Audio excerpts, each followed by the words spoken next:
Most are afraid of unknown depths, skirting shores thinking world flat.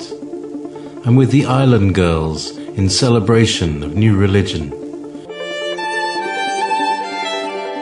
Nobody led me or said this way. I sailed alone on makeshift raft with wind as companion.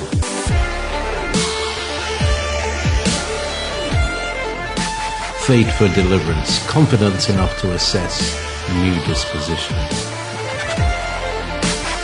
Seekers of lost paradise may seem fools to those who never sought the other worlds.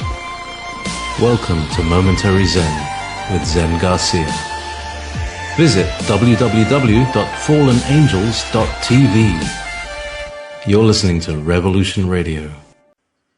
The grand deception as matrix is all-encompassing, broad-reaching, veiled in the subtlety of finite machination, so covert in imposition. All those born into its nurturance are raised unknowingly, incarcerated by its deviant proposition. One was never even granted choice or opinion, which could assert deviation from its programmed assimilation. Parents, grandparents, ensure loved ones are fostered in compliance. Children make swift accord, resonating with sentence which postures them for role as good worker bee, taxpayer, and soldier ant, absolutely ready to surrender life for benefit of queen and hive. So few of the farwalkers can even grasp the dialectic fashioned as prison by the overseers. So few, even those privileged with instruction and advantage, are lost to resolution, which, connecting all dots, grants one insight into the revelation which unlocks all portal, illuminating the secrets of all life, effort, and being. Contrary to belief, such knowledge cannot be passed on from parent to child, adept to initiate, teacher to student. Such ministry can only be taught by the wind, sun, moon, stars, and angels of the Most High. Few written instructions on such knowing or how to achieve such reward. Most hold no concern with such attainment, as the reward of which remains shrouded, riddled by the pursuit. Welcome, friends.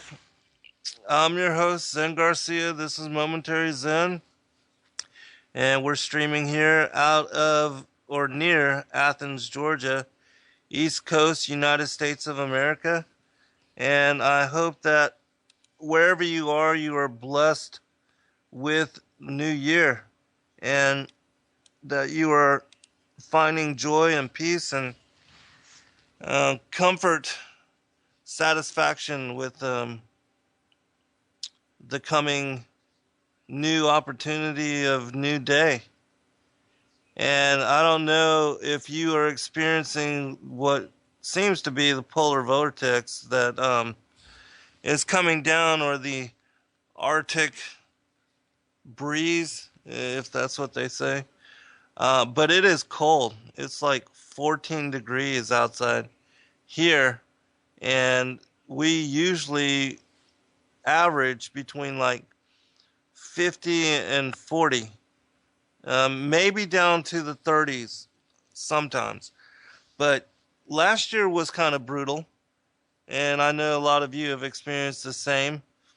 And so I hope that you're somewhere safe, and that you're warm, and that your loved ones, your family members, are also inside and that, you're huddled around a fire or in some way staying warm. And I pray for all the homeless out there that may be having to endure the onslaught of this freeze. I hope that they find place of refuge somewhere where they can at least um, shelter for night. And if they have to, go out for well, I'm sure it's still going to be cold tomorrow day, but hopefully they'll find place of refuge for at least a few nights, 3 or 4 nights. And for those that have a hard time even with warming your house or taking care of yourselves as far as the heat, bundle up if you can, because it's brutal. And definitely try to drain, to leave the water dripping as far as your pipes, so you don't have to deal with that kind of a situation either. But and so tonight I'm going to talk about a little bit about some of the things that I'm involved in as far as the decipherment of this text called the Book of Atam and Ua, which is a Thracian text. And we're also going to be speaking somewhat about the Thracians to kind of, because I know when I first heard about or was sent this particular text by one of my listeners, a friend named Alexander.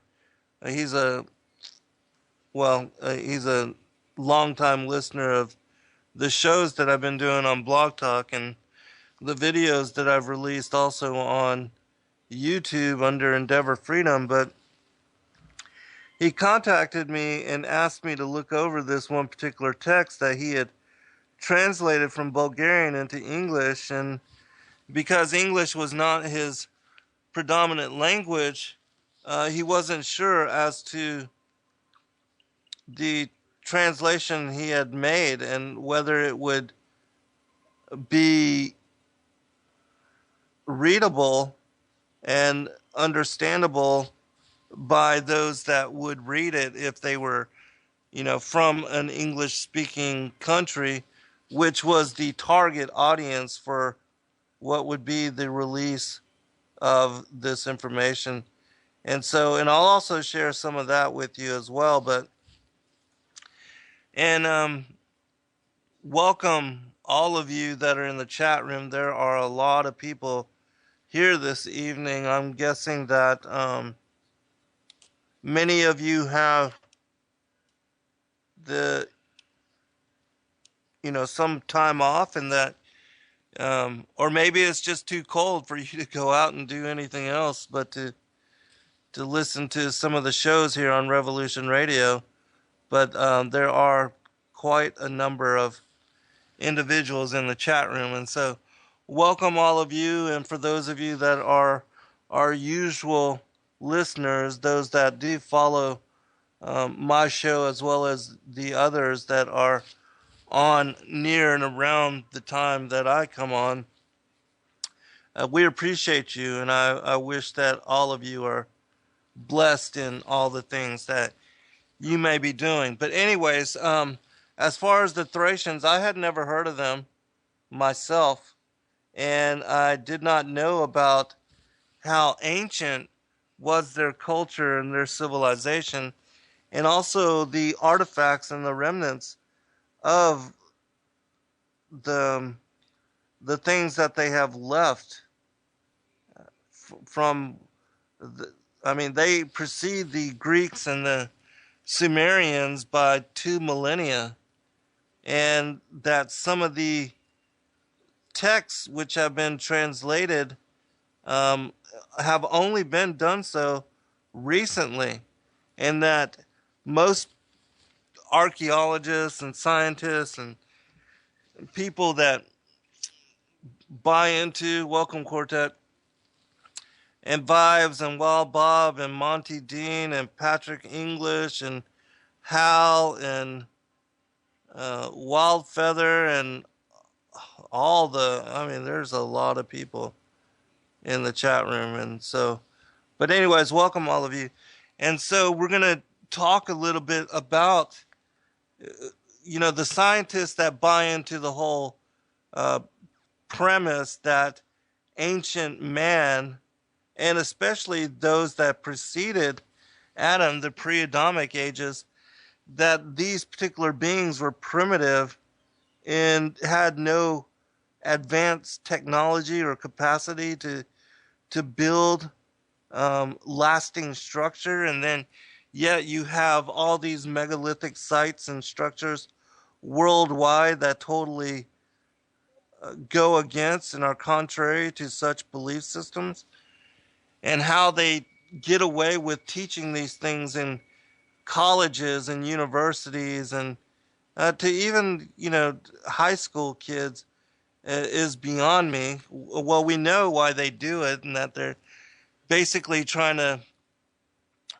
enculturate everybody into a belief system that separates them from God and from any belief in anything of a supernatural capacity or anything that is against or goes against that we evolved from monkeys somehow, and that there's some missing link out there in the world that unites ape and man along the evolutionary ladder, and that we started from this place of being a simple creature to now being this advanced being, which in what I've learned in this research that I've done, the things that I've learned and studied on, in which all the new information, the artifacts and the cities and things that are being discovered by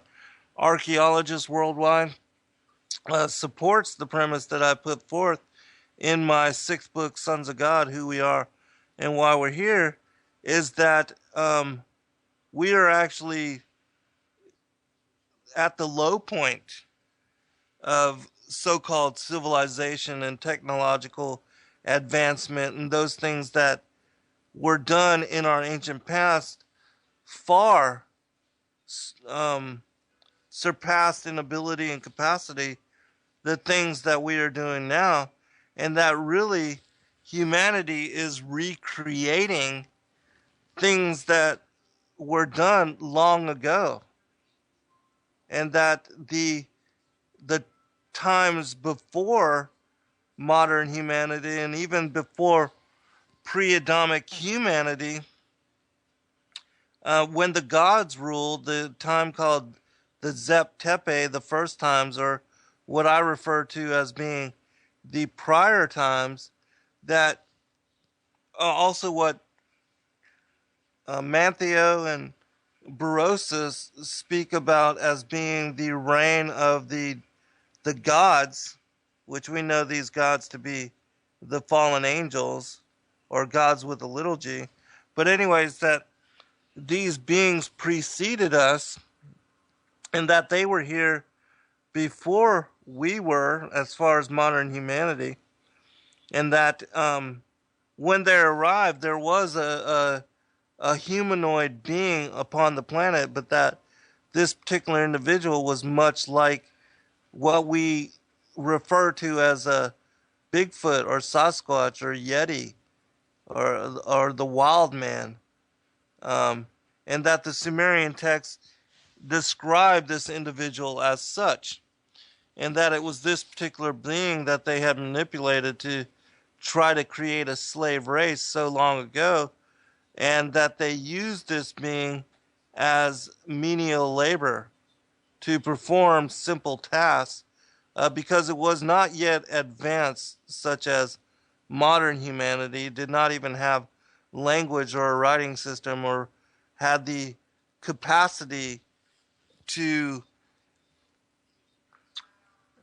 problem solve or think, or not saying that the Bigfoot or the pre-Adamic humans were simple They weren't, but the capacities that we have are far beyond what they were able to do, even with the genetic manipulation and uh, the hybrid crossbreeding with the the so-called gods or these fallen angels, and that even with the cone-headed, the elongated skull people, that they were part of the hybrid, um, that there was a different mix or a group of people here during our ancient times, and that rather than we see just a straight linear progression as far as the evolution of ape man or caveman to what we see as modern humanity, that there were many such creatures or beings, humanoid type individuals here all at the same time. And that this includes giants, hobbits, dwarves, mixed creatures, all different, Neanderthal, Cro-Magnon, this other breed, it's a new species, a humanoid called the Denisovans. I guess I'm saying it right. I don't know or not, but there was even just recently an article, and I'm going to post this in the chat room, that talks about how these Denisovians, how they had mixed with some group of humanoid or some unnatural or supernatural being, and that the result is that they had strange and anomalous DNA found in their genetic code. And the Sumerian text speaks about all these different experimentations and manipulations that they went through in order to evolve this so-called primitive worker. And then this is before the appearance of modern humanity, which modern humanity just showed up on the scene. They don't know, how or where this particular being came from, and that this particular being had just godlike ability and capacity, even with like the appearance, the sudden appearance of the hyoid bone, which gave us the ability to articulate language in so many different ways, and to speak and to also be understood, and how they call this particular being the civilized man. But anyways, and so the ancient past is interesting, to say the least. That's funny, Gyro. He said, what was the species called? Ellen DeGeneres. That's pretty funny. But anyways, so what we don't know about our lost and forgotten history, and those things which preceded and what became mythology, is intriguing, to say the least, because so much of what was unknown and what had largely been forgotten and veiled is coming to the light with the broad reach of the internet and its capacity to bring information from the most diverse and little known populations of people worldwide, and to bring that to each one of us in the safety and the comfort of our living rooms or our bedrooms or wherever it is that you may be, as far as surfing the internet through a computer, or now even with handheld device, with phones and iPads and notebooks and things of that nature. And so this is a very interesting time that we live in, and that those things which are coming to light are certainly challenging the accepted belief systems of scientists worldwide that have bought into this evolutionary lie and that have their whole PhD and their paperback degrees based on premises and doctorates which are written about and try to reinforce this, well, these theories, which are nothing more than lies. And so, anyways, we're going to talk about some of this stuff. And also, what is interesting about the things that we're going to get into as far as the knowledge of the Thracians and some of the new information that has come to light, because it was already widely accepted that the Thracian culture and civilization and people, that they were the oldest Europeans and post-flood Europeans, and that that their culture just came out of the blue, and that it immediately had a high degree as far as advancement in many different areas. They are also the oldest now deciphered written language. And this decipherment didn't even take place not long ago. And so scientists, basically challenged and had taught that they were primitive peoples. And I'm also going to post a link to a video for those that are interested in this particular topic, which, if you are not now, if you listen to the rest of the show, I'm sure you will be, because I absolutely am interested in the topic now since I received this information. But this video on YouTube will show you how much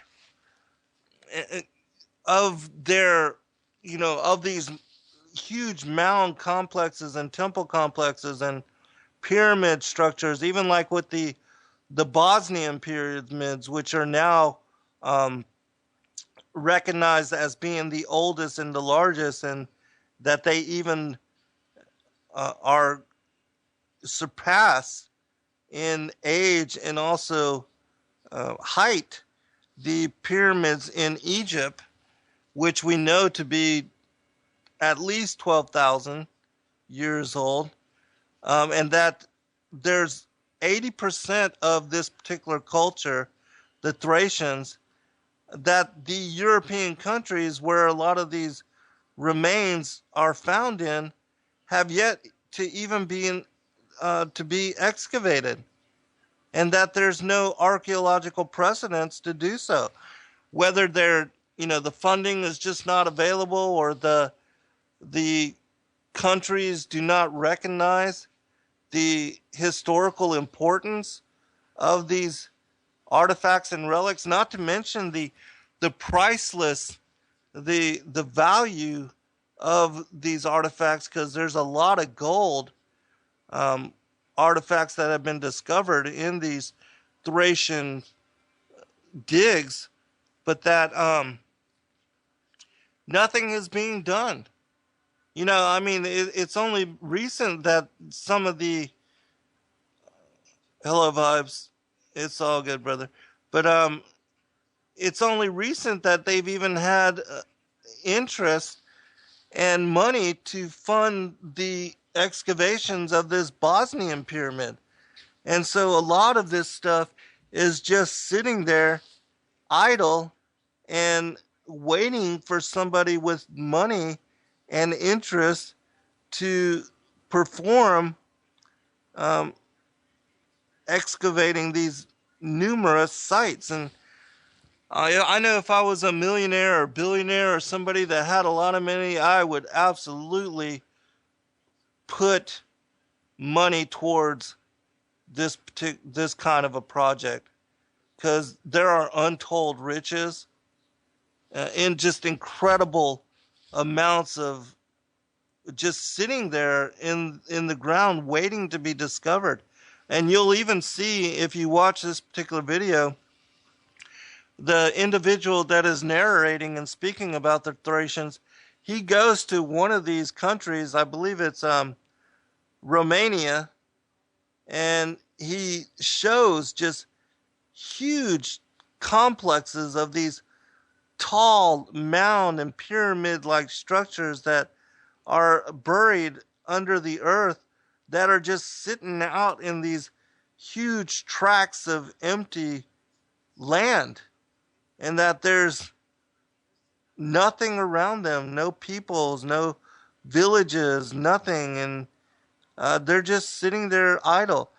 I guess it would be much like what America looked like when the pioneers first arrived here.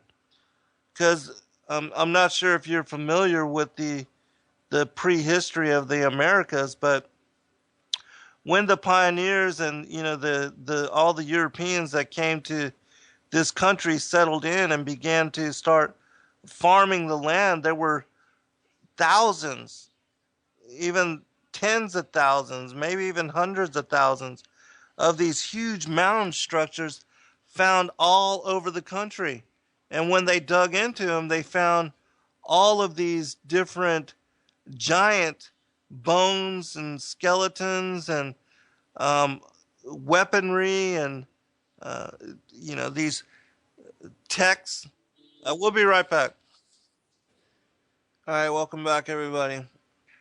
I want to share a comment that Willpower put in the chat room. He said, the Thracian artifacts haven't been released into the public yet because the Jesuits haven't finished sifting through them all yet. And I would be in agreement with Willpower's commentary. And the reason I say so is because anything that goes against evolution and the things that I had remarked about in the first part of the program, they disappear so much of the artifacts that are absolutely priceless and which are contrary to the whole premise that they put forth and are teaching even in university, in the different universities worldwide. And how even like with the giants, and how the Smithsonian, which is the largest institution here in the United States, has been sent thousands, probably hundreds of thousands of items, artifacts, which people that were sending them, believing that they would be displayed and shown to the American public, and that they would be just awestruck by the things that were found here in this country, that most of that has been disappeared. And the only things that have not been eradicated and dissipated in such way are those that people did not send to the Smithsonian institutions. And thank God for that, because everything that they did send there, suddenly got lost somehow. Either they claim on the way or when they were shipping it back. And we know that all of that is bogus, and that these are just lies put forward as excuse in order for them to be able to hide the things that they are trying to hide. And there was even an article that just came out accusing the Rockefeller Museum of hiding artifacts which were discovered in this individual's house, which he was during the 1920s, I forgot his name. I read a story about him in the last show that I did talking about some of the artifacts that show an interaction or an interdiction by the fallen angels into the affairs of humanity, and how that some of these artifacts were probably even built by them, and that they showed just a high degree of ability at a time when, supposedly we were hunterers and gatherers, and humanity was primitive to the point where there's no way we could have created such artifacts, and that there's a lot of these kind of things, and that these kind of things are also prized by the countries of the world that are trying to recreate some of these technologies, or to gain access to some of these olden texts that speak about um, the things that were accomplished by the ancients. And when I speak about the ancients, I'm talking about the rebel angels and the prior times when the so-called gods with the little g reigned here upon the earth.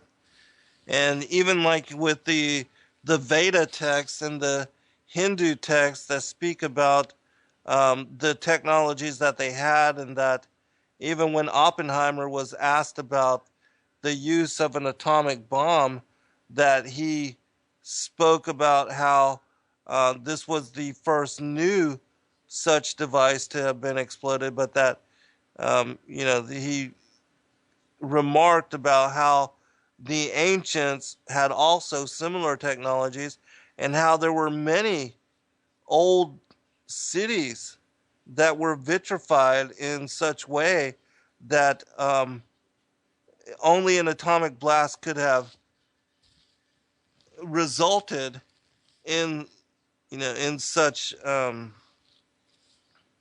remaining, as far as the glass and the how it was that they turned sand into glass, that only such a nuclear blast has that capacity to to do something like that, which is just one of the verifications as to this technology existing long ago. And that it says in the Bible, there's nothing new under the sun. There are, that what was will be, those kind of things. And actually, I'll look up a couple passages on the next break and read them to you. But I want to go ahead and get into uh, this the article. But first, let me explain how I was introduced to the Thracians and why it is that I decided to bring this information to light tonight. I had spoke about how a friend of mine, a listener, an old-time listener, Alexander Kwanzik, he contacted me from Bulgaria, wanted me to look into this text that was recently translated from the Thracian into, he translated from Bulgarian into English, and he wanted to make it available to the world, but he wanted my help um, in making it read right for a predominantly English speaking audience. And I'm actually in the process of doing all that. But anyways, the the text that he sent me is called the Book of Atam and Ua, and it dates back to like 5500 BC.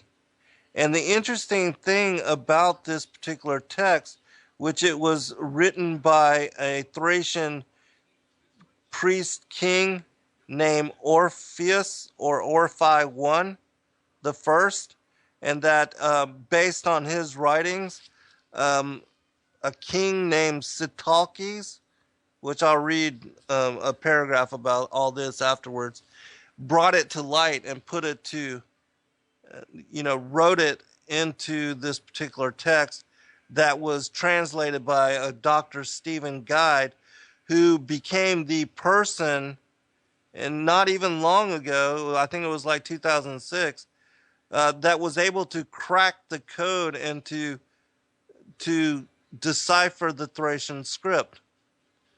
And so the article that I'm going to read from um, is talking a little bit about this. It will also give you some background as to who the Thracians are and to the, how the science community treats these particular people.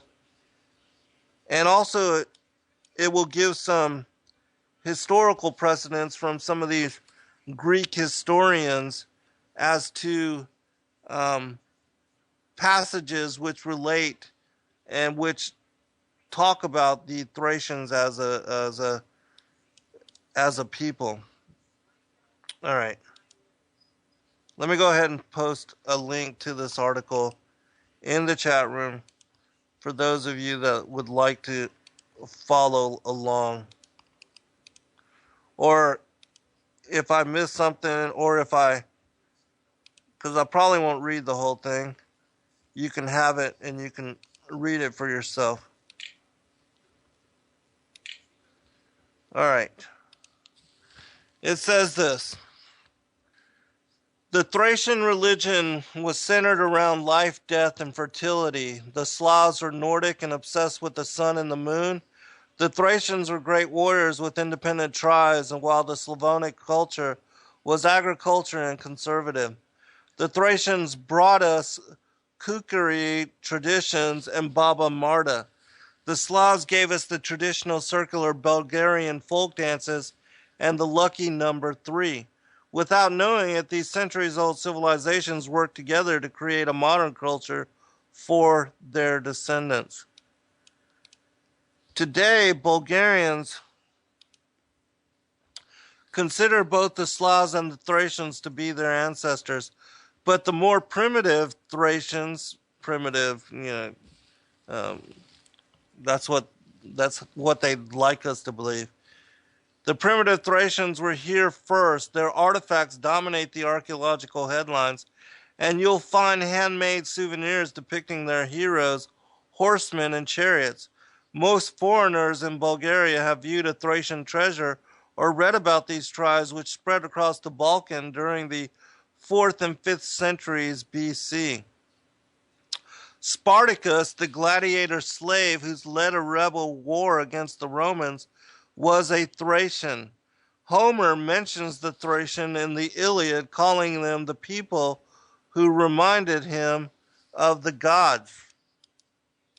Herodotus, an historian who lived during the 5th century BC and gave the Greek word history its modern meaning, called the Thracians the most numerous ethnic group, second only to the Hindus. Yet despite this trivia, due to their independent tribes and failure to achieve a unified national consciousness, the Thracians have a mysterious and hollow history.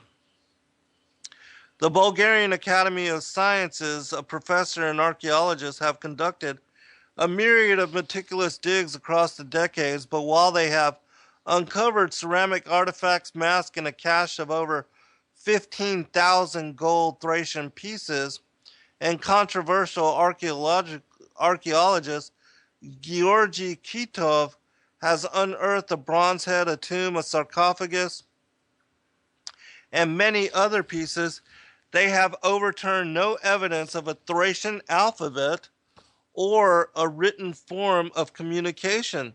Nothing to help us understand their culture or to indicate that their society was anything but primitive.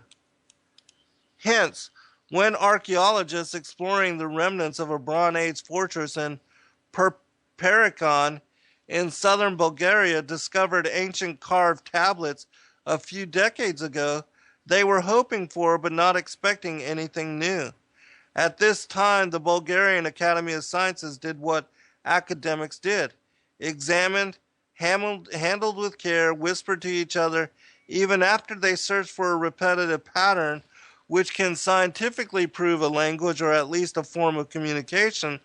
They found the tablets to be only, quote, decorative pentanduris, end quote, and they were displayed with the rest. In fact, when other experts contradicted their conclusions, claiming that the tablets from Gradishnita and Karanova were of Thracian origin, these dissenters were indiscreetly hushed or vehemently attacked. Prominent Professor Ganacho Sinavov even had his doctoral thesis rejected due to such claims. But we all know that the Bulgarian soil, whatever its origin, was built with political layers. Through the communist lens, there is a strong historical association with Russia and their collection of tribes. And many believe that the Russians, not the Thracians, deserve such ancestral honor.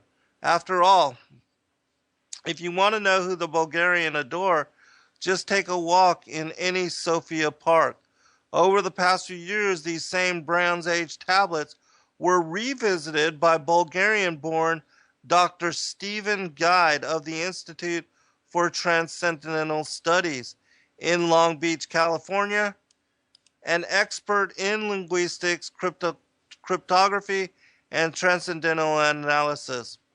He has taken the ancient tables and compared them side by side to hieroglyphic texts identifying each alleged primordial decorative pentandera as a meaningful symbol. And while the Thracian drawings are much less developed than Egyptian hieroglyphics, there is no stretch of the imagination needed to see the obvious similarity between them. By making simple translations, some of which included the terms Thracia and territory of Thracia, Dr. Guide makes a hypothesis that these carvings indicate an actual Thracian script. All right, continuing.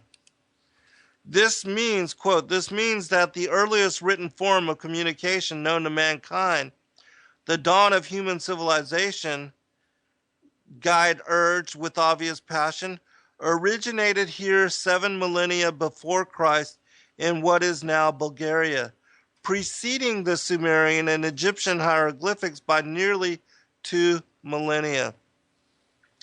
In light of compelling similarities between the hieroglyphics and the Thracian symbols, Guide further claims that the Egyptian civilization, which is known to have developed not in Egypt but in an unidentified region to the north, actually created their hieroglyphic system from this archaic Thracian script. Quote, a dramatic shift of our modern understanding of the ancient world is underway, says Dr. Guide. Here's why. In academic terms, historic means a time when a civilized form of writing or historic record can be found. Archaeologists and historians have always classified the 4th and 5th millennium BC as the prehistoric era, since no historical record had been found. If the Thracians did have their own written form of communication, this shifts the established boundaries of the prehistoric era to at least a couple millennia earlier in the linear time. Prehistoric becomes historic, and this monumental shift, if true, is leaving confusion and wide eyes in its path.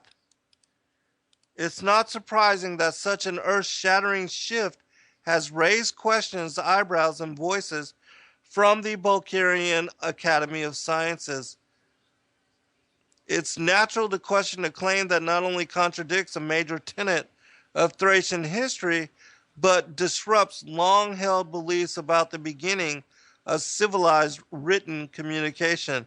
Thus far, the BAS has provided little support for Guide's findings and do not agree that a Thracian script exists. Archaeologist Georgy Kitov has gone public with his denial, insisting that the Thracian script be outlawed.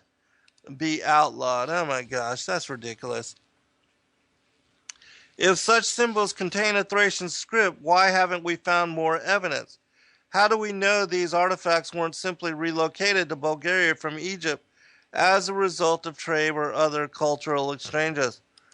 But Guide addresses these questions in his book, The Thracian Script Decoded, which I've got a copy of it, and it's truly fascinating, and I'm actually going to read just a bit from it here in a short bit.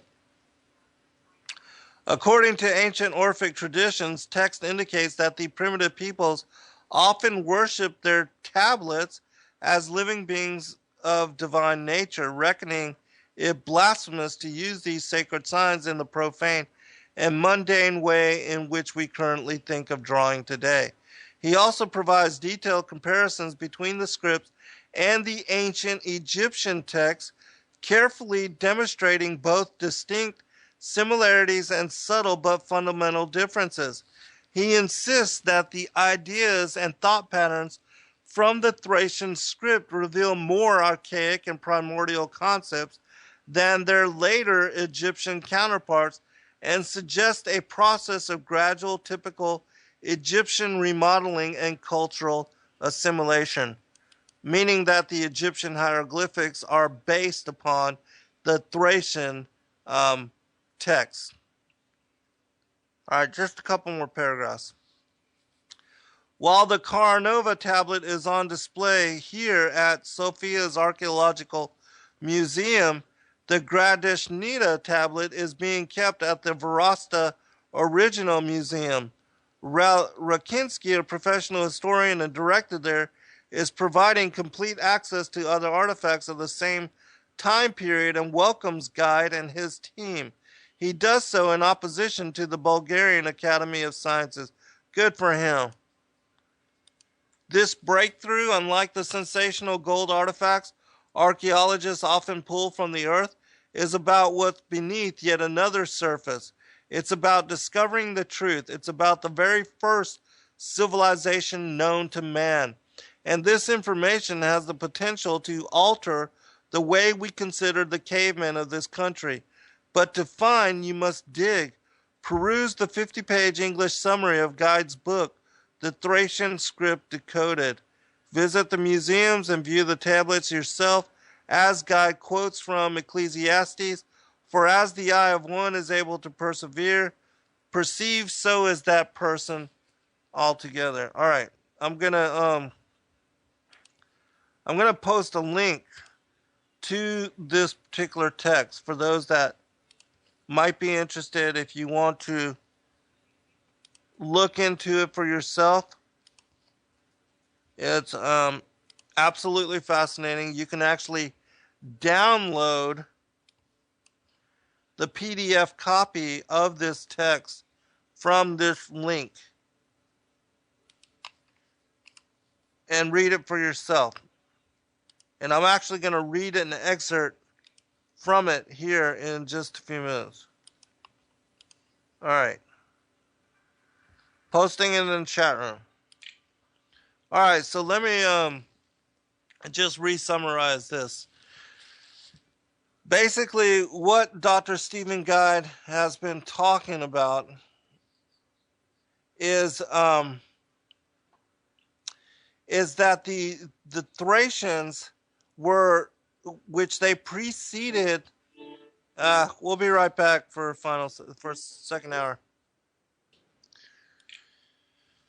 All right, welcome back, everybody, for second hour. I'm your host, Zen Garcia. This is Momentary Zen, and this evening we are covering the Thracians as a ancient culture and civilization, and it has now been determined that their script, their language, is the oldest post-flood, which we know most of everything else was wiped out, and that there are cultures and cities and megalithic sites on the bottom of the oceans, several hundreds and even feet and miles down, which means that, you know, there were very high periods of advancement and building going on at a very early age, going back thousands and thousands of years, even preceding the legends of Atlantis, which we know that,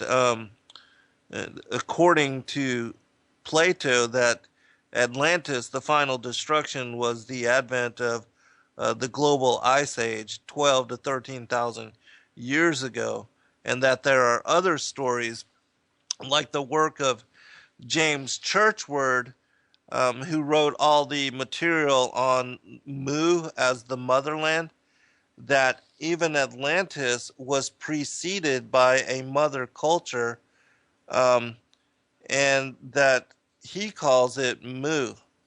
And whatever you want to call it, there was very advanced culture, civilization, and life going on. And, it was these prior times, or Zep-Tepe. This is when the rebel angels were ruling, or what we call the feathered serpent, the reptilian depictions, the dragon-like depictions of the Anunnaki, that they were here and they had high technology and advancement prior to the advent of modern humanity. All this I cover in my sixth book, Sons of God. Anyways, real quick, I do want to remind the listeners and those of you that frequent this show as well as others that we do need your monetary support in order to continue with the broadcasts and the way we do, with all the various hosts that dedicate their time and their efforts in order to bring such esoteric truths as what we're speaking about this evening. That if you can, certainly don't put yourself out if you cannot afford to. Feed your families and yourself, take care of your bills, do all those things, keep a foot in both worlds. But if you do have some discretionary spending, what better way to use it than in support of the network? Purchase access to the archives, download all of the broadcasts from all the various hosts. Your favorite ones, and those you may not even had chance or opportunity to listen to, that may come on at times when you are not able to gain access to the internet or to listen live. And it's a great way to support the station. That it's only $4.95 a month, and that you can download in MP3 form all of the shows going all the way back to the beginning of last year. And so we thank you for all the effort that you put forth in supporting us in the ways that you do. We absolutely love you and would be nothing without you. That it takes the interaction, the dialogue that we share with you to make this success. And so thank each and every one of you. All right, I did post a link in the chat room to a video that you can find on YouTube that is talking about. I can see there's a lot of interest in this topic, and I'm going to share some more information. Like, I'm even going to share some excerpts from a text, that I spoke about that was sent to me by one of my listeners, the book of Atam and Ua, which is interesting because everybody believes or considers the Bible to be based upon Sumerian teachings, that even with the story of Noah's flood, that it was based on the stories of the deluge that were found in the cuneiform text and all the library that was discovered there at Babylon or somewhere in Iraq. But what this particular text shows, which again, it precedes the Sumerian by 2 millennia, 2,000 years, and that the Thracians were what you might consider to be ancient Christians, or they were knowers of Christ, and they knew that he would come into the flesh, that this particular book has a prophecy of his coming into the flesh, and even talks about how he would die and that he would be resurrected to life. All those things are found in this particular text. I've done a 5-part series on this information because so many people are interested in it, and I'm trying to bring it to the public in its fullness because there is so much interest. And so I'm going to post a link to my other broadcast. It's on blogtalkradio.com/Fallen Angels TV.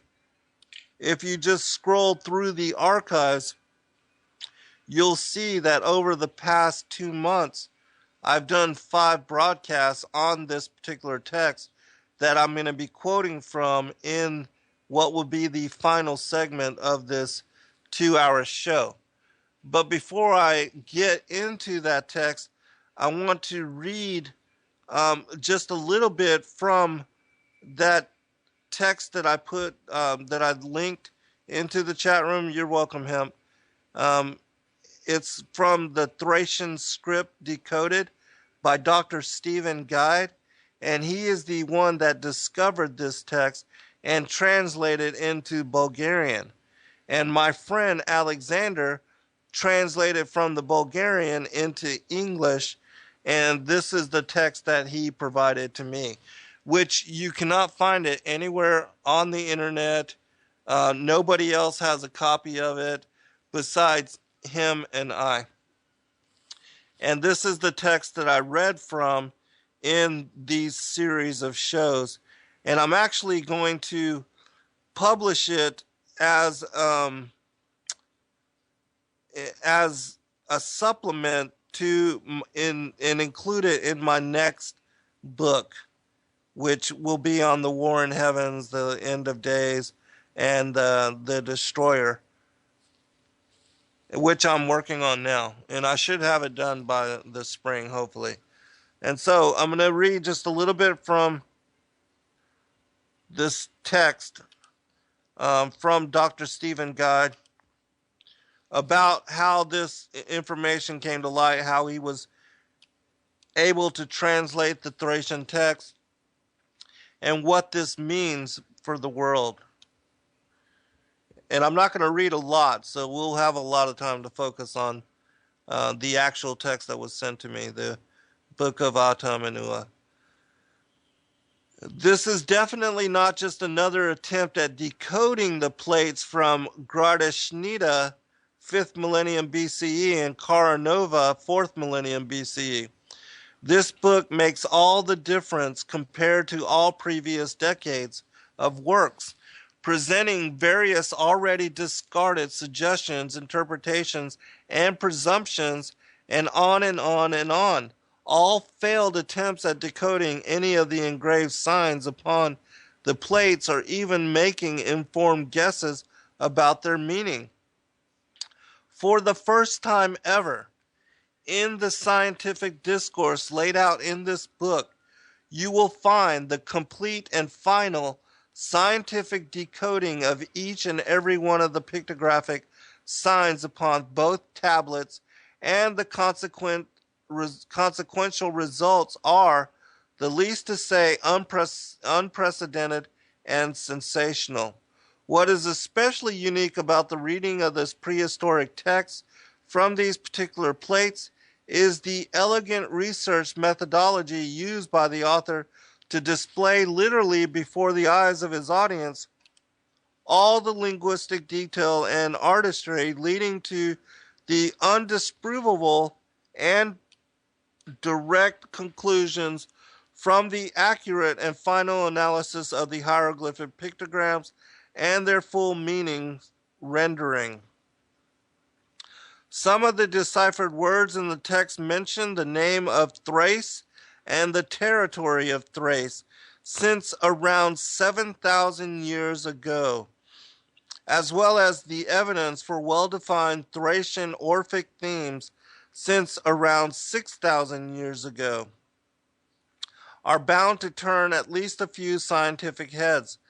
This is so exactly because until now, no one had dared to conceive that the Thracians could have been the autocontatus, whatever that means, originally native population in those parts of the Balkans since such ancient times, especially because all classical Greek chronicles related the name of their ethnicity to the period of the Bronze Age, which was about a couple of millennia later.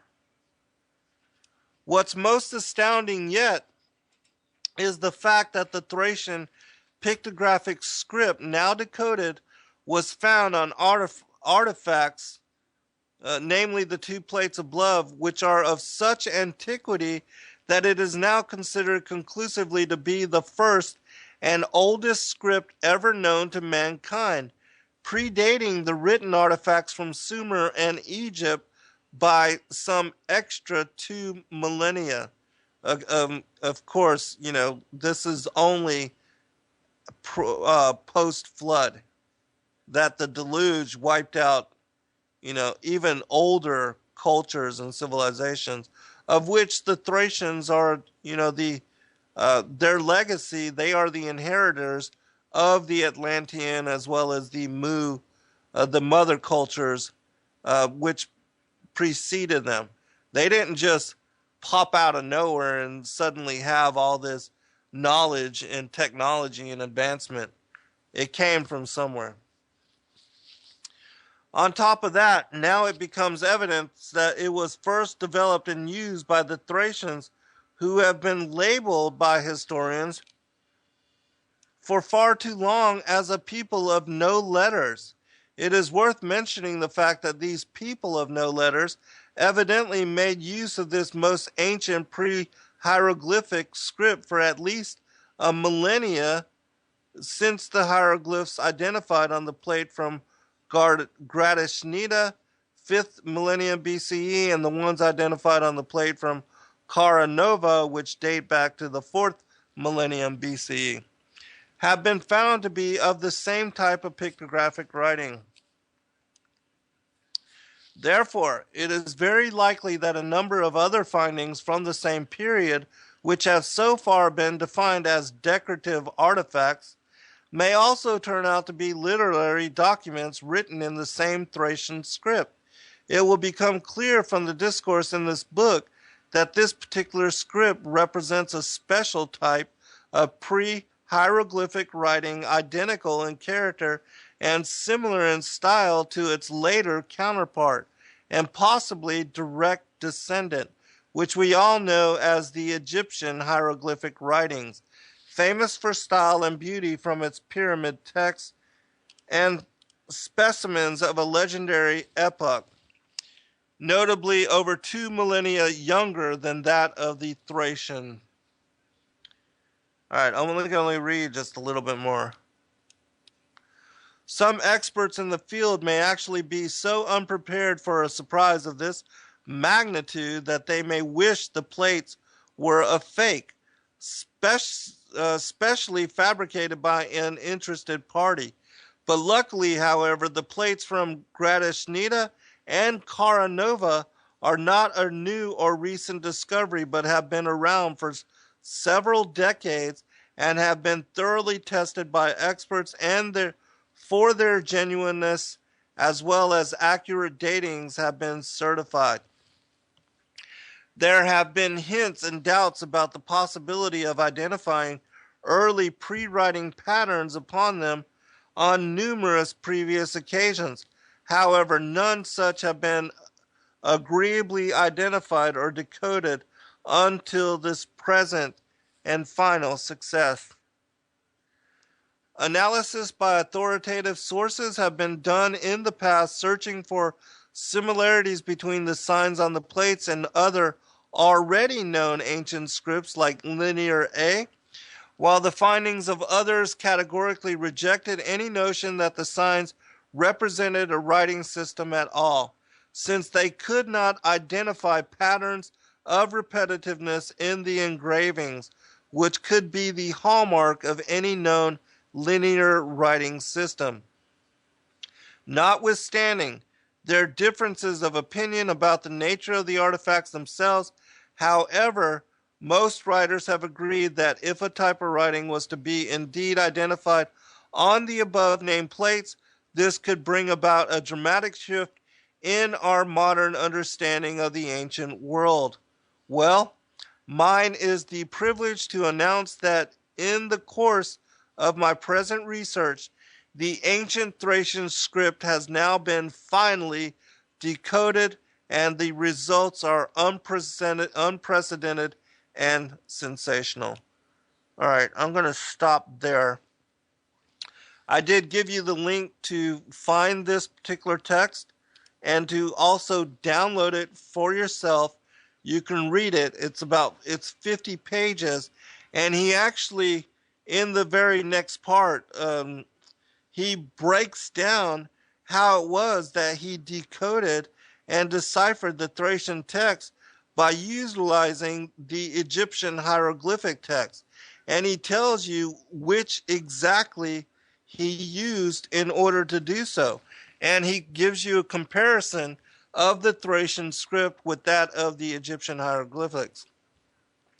And in that way, much like with the Rosetta Stone, he was able to use various already translated languages in order to break the code and bring to light other more ancient scripts, and of which the Egyptian hieroglyphics were based upon. And so,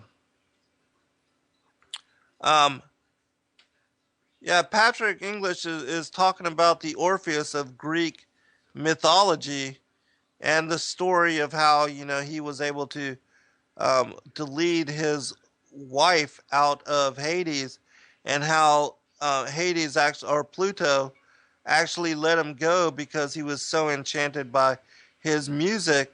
And whether this is the Orpheus of that particular mythology, who was the first Thracian priest king, I have no idea. But his name is Orpheus, or Orphi the First. All right, so now I'm going to tell you about this particular text, and I'm actually going to share with you some excerpts. But before I do so, I'm going to read the background on this text that was sent to me. It's called the Book of Atam and Ua. It was written by a Thracian king named Sitarih, Sitarih. He's also known as Sitalkes or Sitalk, Sitalkes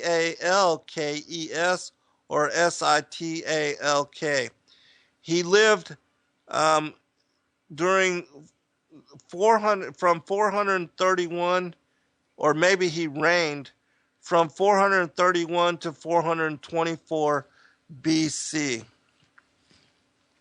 And it was his writing based upon this oracle Orpheus that he wrote down and provided this particular text, and it dates back again, as I said, to 5500 BC.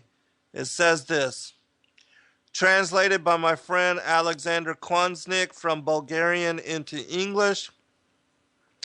King Sitalkes was a Thracian king who ruled in Thrace in the 5th century BC, who borrowed information from the books of the Thracian priest Orpheus, accordingly to the ancient oral tradition from deep antiquity, leading to a time of around 5500 BC.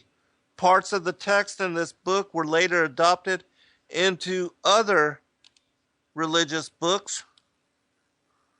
According to Dr. Guide, which you know this, the Thracians spoke the initial and the most archaic Thraco-Boharic dialect, which on the other hand was, according to Thracians themselves, the language of God and the first human language.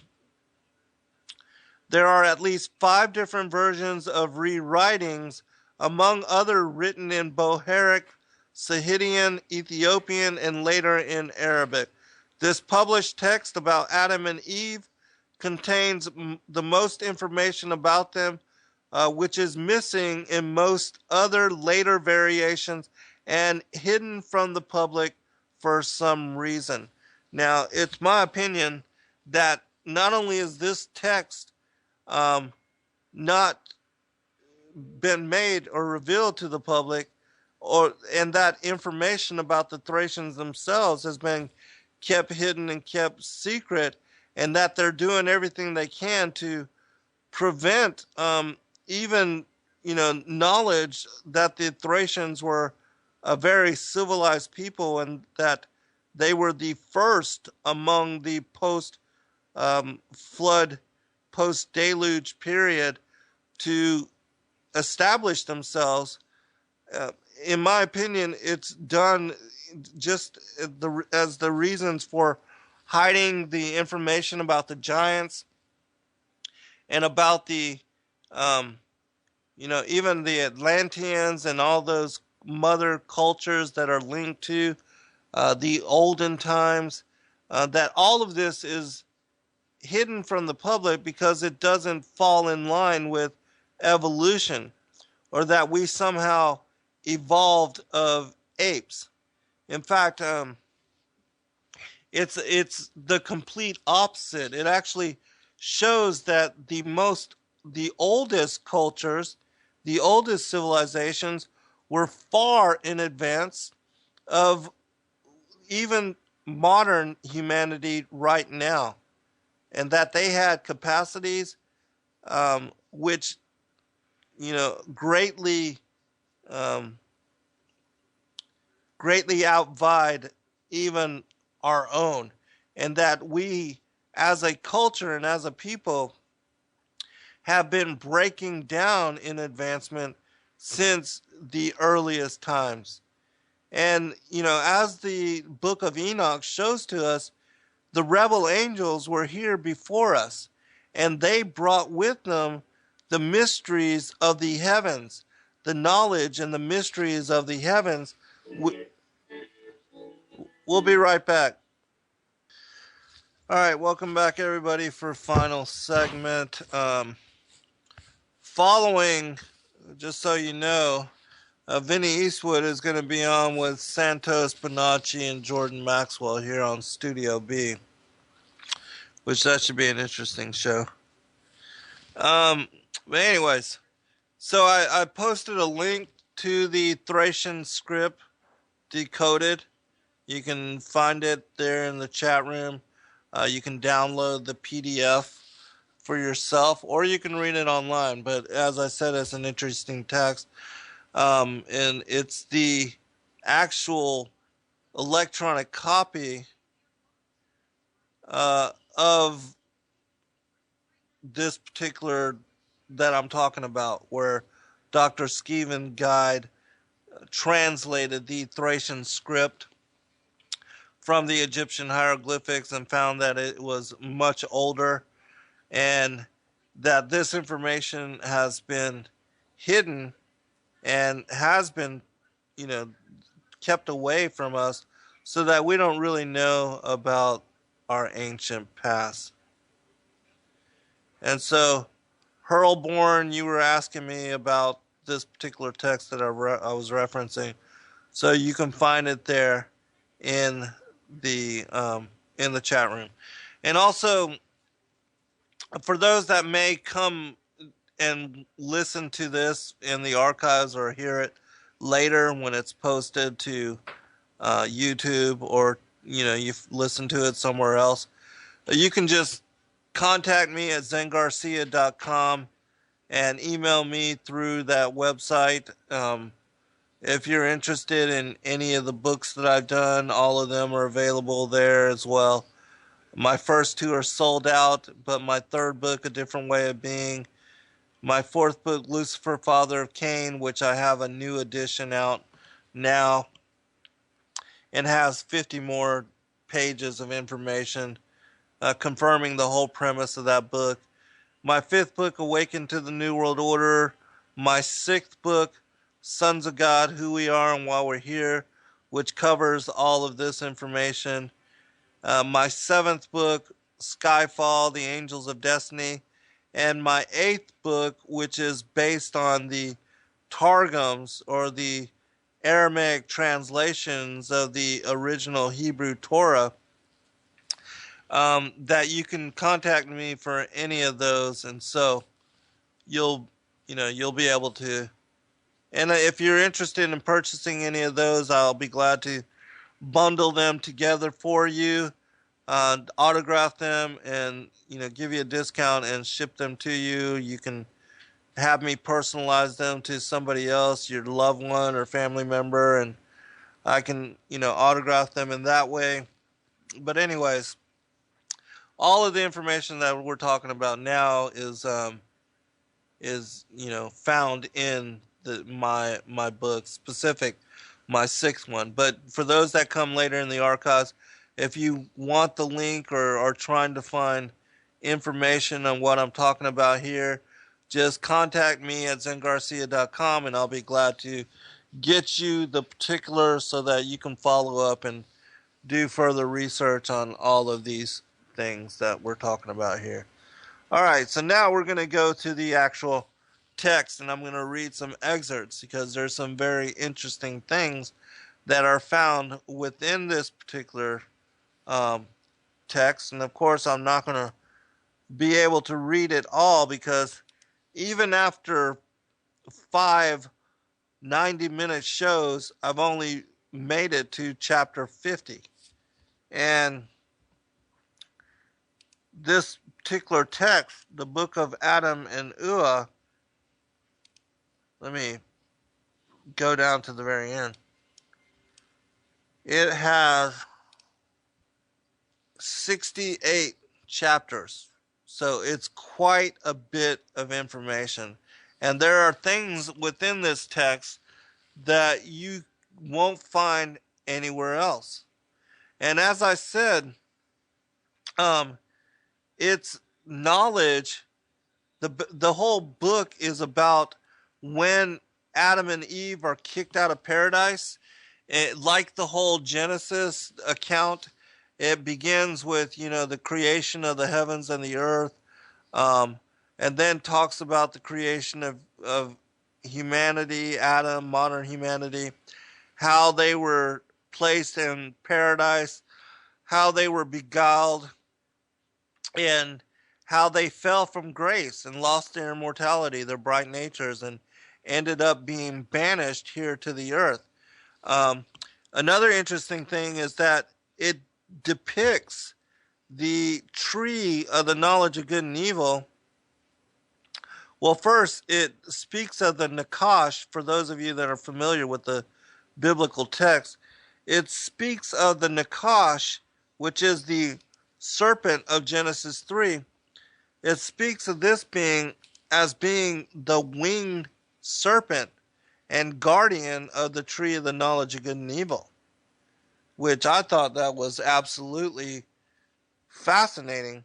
And it is what led me to study what the Nakash was as the shining one, as an enchanter, as a magician, as an upright serpent type being.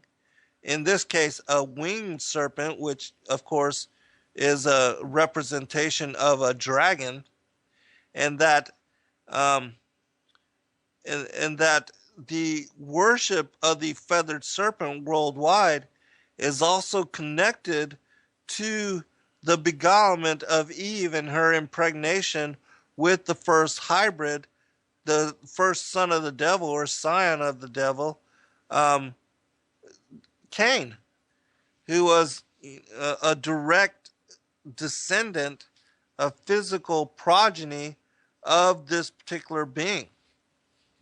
And that's why we have the enmity between the seed of the woman and the seed of the serpent, and how all that ties together and is linked to the enmity between the two the wheat and the tares, or the goat and the sheep, as um, depicted by the biblical text. I'm gonna read the first few sentences just to give you an idea.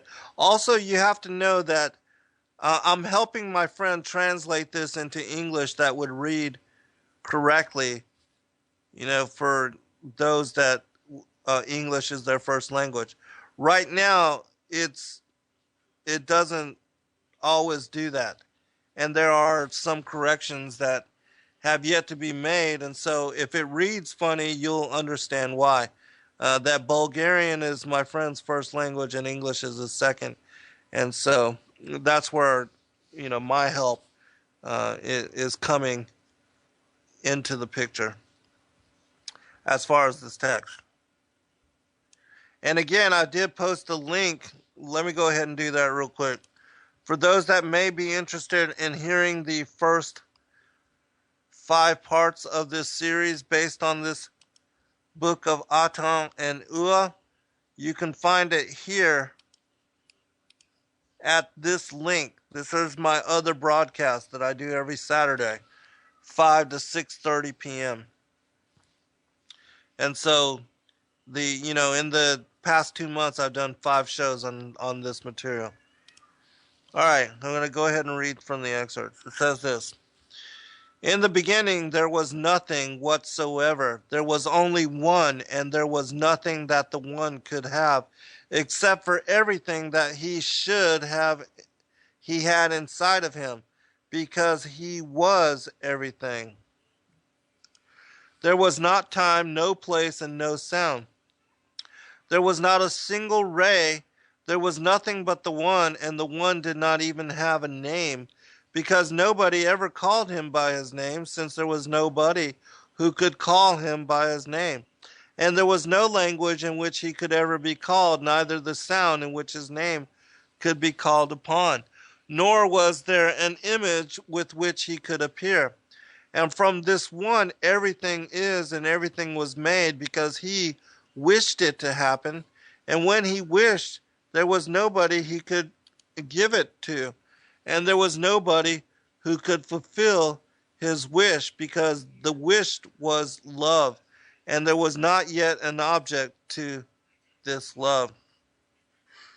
For the humans, it was not allowed to know about all these worlds, but if there would be anybody worth the slaughtered lamb from the day of the creation of the world, whose name is Isus, will be allowed to learn about the worlds one after another, till they will know them all, as he, the God himself, became known, and will live together with Isus for eternity in the bosom of the Father and in the womb of the Holy Mother Spirit, Rhea.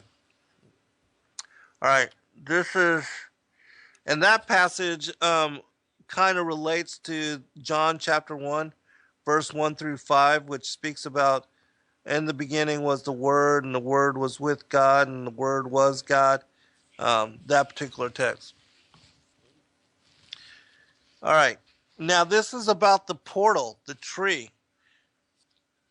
And it's interesting because, again, it speaks of the Nakash as a winged serpent, a feathered serpent, which we know that the most ancient religions or pagan religions are based on the worship of the feathered serpent.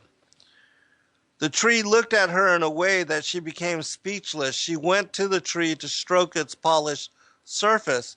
It was soft, loving, and pleasant to touch it with the skin. She was wondering from where the tree was watching her, because she felt it. She looked up at the branches and saw a big bird, beautiful and shining, with strong and beautiful teeth and fiery eyes. The bird spoke to her. The tree is even more soft and sensitive than you think, and if you try its fruit, you will be like God. Yes, you will be goddess, and many will love you and will obey you and will submit to you like they submit to God. Come and look, its fruit is inside the tree, in the hollow space of its trunk. Come and see how sweet its fruit is. Ua was alarmed by this talking creature, but remembered what Atam told her, that this tree belongs only to God, and that God ordered not to come near it, because this tree brings pain and can cause even death. But Ua did not know what death is, and this slight pain that she felt when she touched the tree with her skin was pleasurable and made her passionate. That is why she asked, I have not seen you before. Who are you, and how do you know that the tree makes God what he is?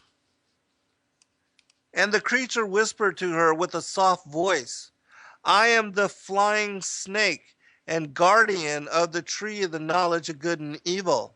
That is why I know this tree well, and you are Ua, Adam's woman, who does not have much time for you because he does important things with God. Come so we can play and amuse ourselves inside the tree. It is very comfortable. Touch it again and come and try its soft fruit, which is in the hollow space. And then Ua backed up a bit and said, maybe this is the truth, that I will die if God sees me, and then he will punish me. That is why he put you as a guardian of this tree, right? Then you will be the first to betray me and to reveal me. All right, let me check the chat room real quick, because I know there was a lot of interesting commentary going on in there. And so you see that from this text, and it was the first thing that led me into studying what and to link the Nakash with the worship of the feathered serpent, and also to the seraphim angels, which, if you don't know, think about the two words for seraphim.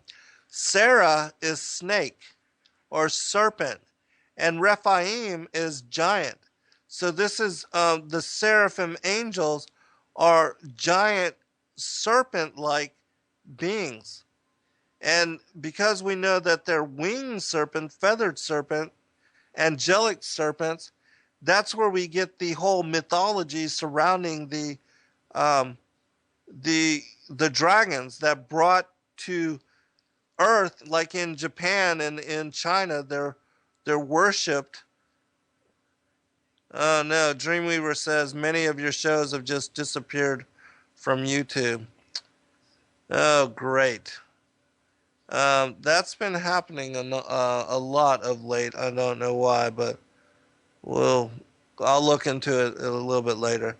But anyways, so the whole connection with the Nakash of Genesis chapter 3, which he's named in the Targums as Samael, the angel of death, which we know is just another name for Satan, and that in the Gnostic text, it also refers to Yaldabaoth, or the demiurge, the ruler of the visible world. His three names are Yaldabaoth, Saklos, which means the blind god or the foolish god, and Samael, the angel of death. And so all of these things are connected to what we speak about as the feathered serpent. And so all these things connect together.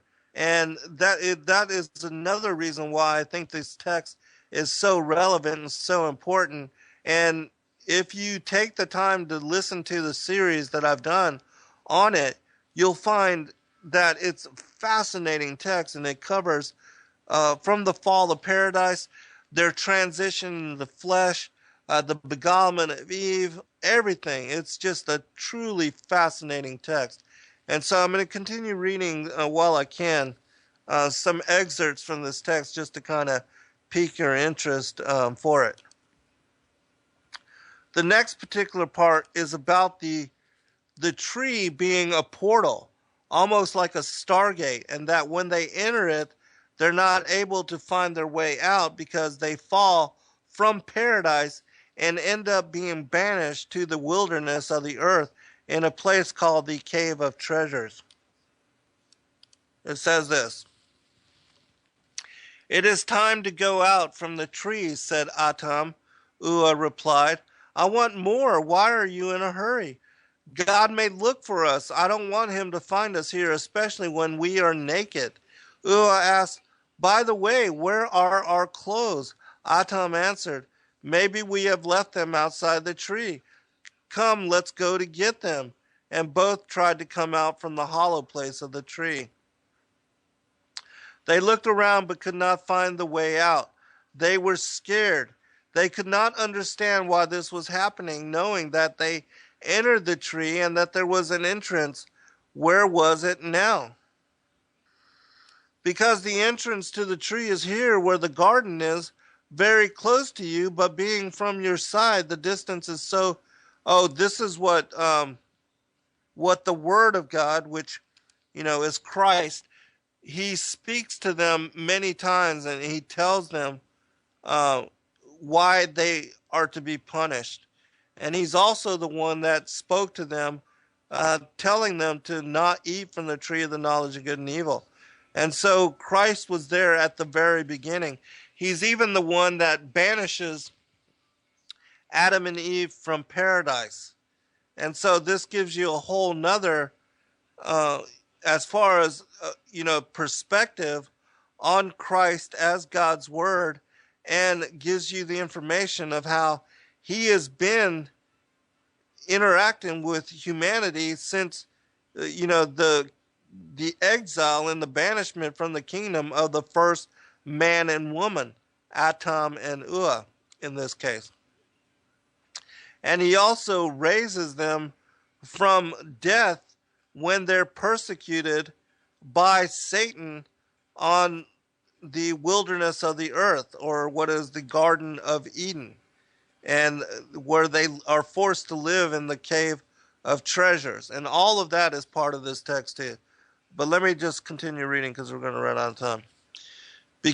He says this, because the entrance to the tree is here where the garden is, very close to you, but being from your side, the distance is so huge that you would not be able to pass it on your feet. Neither can you see it. The time and the distances are different on both sides of this tree. And when you soon will see the light where the sun rises and goes down every day, you will be able to see with your own eyes and be convinced that you are not in some tight tree, but are in fact in a big cave, and around the cave a vast land. If you decide to go to the west and the north or to the south, you will need your whole life to do so, and you would be lost on the earth. And so the tree became a portal, and it placed them in the cave of treasures here upon the earth, because they lost, when they were beguiled, they lost their immortality, they lost their bright natures, they were transformed into flesh being, and they lost their angelic nature and also their extra sensory abilities. It says this, they are unworthy before my law, which all creatures have to respect, the law that upholds the balance and the truth in the universe. The offense has to be punished. The punishment has started automatically by the written law, and now they are thrown out from the garden of my paradise. And outside the garden, inevitable death will come upon them, of which they have been warned. One final comment. Oh, my dear children, Satan has cheated you. This snake, which is the enemy of the human race, I cry for you because you have not understood that you will leave my garden forever and there is no way back. You see, now you see things with other eyes and hear things with other ears, and you feel with different parts of the body. You lost the clothing of your great and strong bodies that you had here in my garden, where your nature was divine and upraised. And now you are in the dark, and your eyes are not used to earth and darkness, nor your bodies used to it. Your fascination and satisfaction of your new world was short-lived. And now, as you wished, you will not only learn about the good and the pleasurable, but also about the bad and the pain and the suffering. Because the world outside the garden, the world to which you will go now, is vicious and rough, an earth which will give you weeds and thorns, and you will sweat when you must cultivate it in order to get food. All right, we're going to stop there because we're running out of time, but I hope that it was of interest to you, and I thank all of you for taking the time to join me and to listen to the show. Bless you in this new year and the new opportunity. God bless all. Good night.